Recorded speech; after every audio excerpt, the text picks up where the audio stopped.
church. Today I'm going to show you some advanced strumming. So there are a lot of very popular time signatures such as 4/4, 2/4, 3/4, 12/8, and then there are some less popular such as 5/4, 7/4, etc. And I'm going to show you how to do the less popular ones because I don't know any strumming patterns for them, yet I can still play them. The reason I can play them is this. The first number for every time signature is how many beats are in each measure. Every beat, there should be one down strum.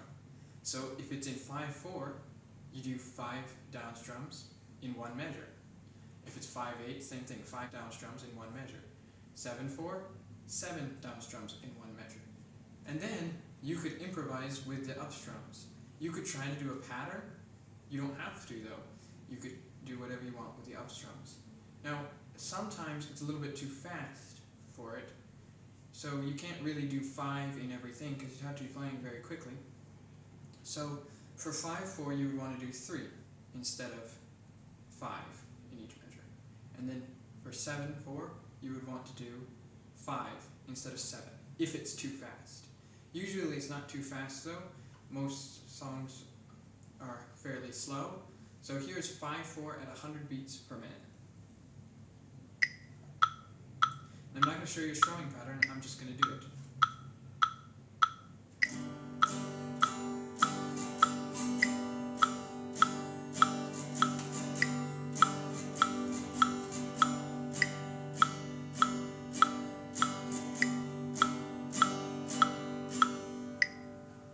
You can do whatever you want. All of that sounded fine. Every beat I did one down strum, and then I did up strums randomly wherever I wanted. For 7/4, you would do the exact same thing. For 7/4, there's 7 beats in each measure. It's a little bit faster, but let's do 100 beats per minute.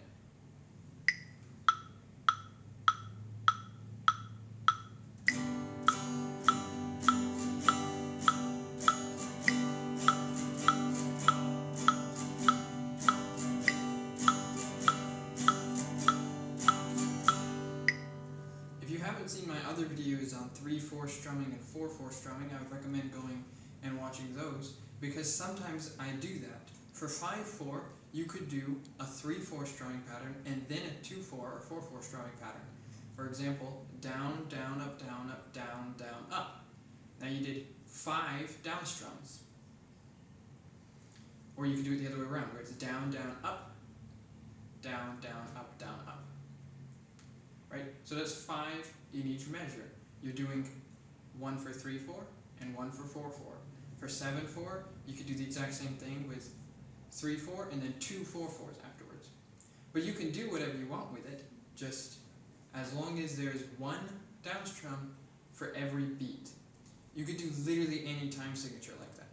And if it's too fast, then you're going to want to go a little less down strums for every measure because you can't play fast enough. So then if it's an even number, then you would play every other beat is a down strum.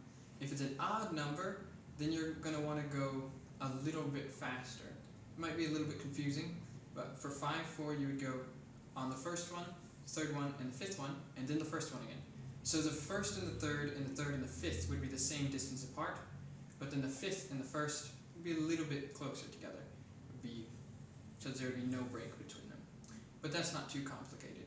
Now if you can work on that, and it's not difficult, even I can do it, and I've never learnt anything for it.